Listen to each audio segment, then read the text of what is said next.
বিসমিল্লাহির রহমানির রহিম। আসসালামু আলাইকুম। আজ আমি এলাচ, দারচিনি, গোলমরিচ, লবঙ্গ, জিরা সেগুলো আমি রোদ্রে দিয়েছিলাম। রোদ্রে দেওয়ার পরে খুব মশমশা হয়েছে, দেখেন খুবই মশমশাই। ছোটো ছোটো করে আমি এরকম দিয়েছিলাম। তো এটা আমি গুঁড়া করব। গুঁড়া করে আমি সবসময় এলাচ, দারচিনি, গোলমরিচ, লবঙ্গের গুঁড়াই আমি তরকারির ভিতর দিই।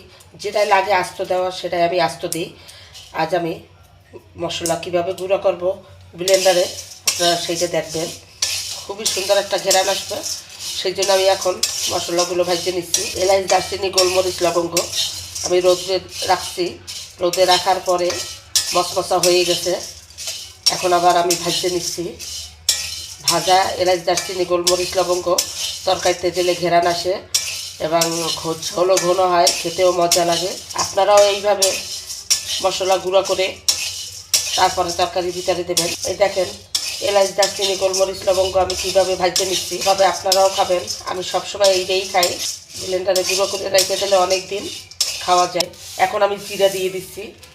এলাচ, দারচিনি, গোলমরিচ, লবঙ্গ, জিরা এর গুঁড়া তরকারির ভিতরে দিলে ঘেরান ভালো হয়। আমি রৌদ্রে শুকাইয়ে নিছি, মশমশা করে নিছি। তারপর আবার একটু ভাজতে নিলাম, ঘেরানের জন্য একটু ভাজতে নিলাম। ঝোলও ঘন হবে, আপনার তরকারিও ঘেরান আসবে, খেতেও মজা। এভাবে আপনারাও করবেন। খুব সুন্দর করে আমি ভাজিয়ে নিলাম। ঠান্ডা হওয়ার জন্য রেখে দেবো, তার ফাঁকে মশমশাও হয়ে যাবে। ব্লেন্ড করলে খুব ভালো হবে গুঁড়োটা। তেজপাতাও ভাজিয়ে নিচ্ছি। এলাচ, দারচিনি, গোলমরিচ, লবঙ্গ, জিরা তার সাথে মিলিয়ে দেবো তেজপাতাটা। ব্লেন্ডারে ব্লেন্ড করব।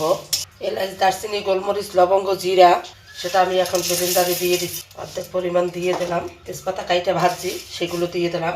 উপর থেকে বাকি মশলাগুলো দিয়ে দিলাম। ব্লেন্ডারে ব্লেন্ড করলাম। দেখেন দেখেন কীরকম করে গুঁড়ো করে নিয়েছি। এলাচ, দারচিনি, গোলমরিচ, লবঙ্গ, জিরা, তেজপাতা একদম গুঁড়ো হয়ে গেছে, একদম গুঁড়ো হয়ে গেছে।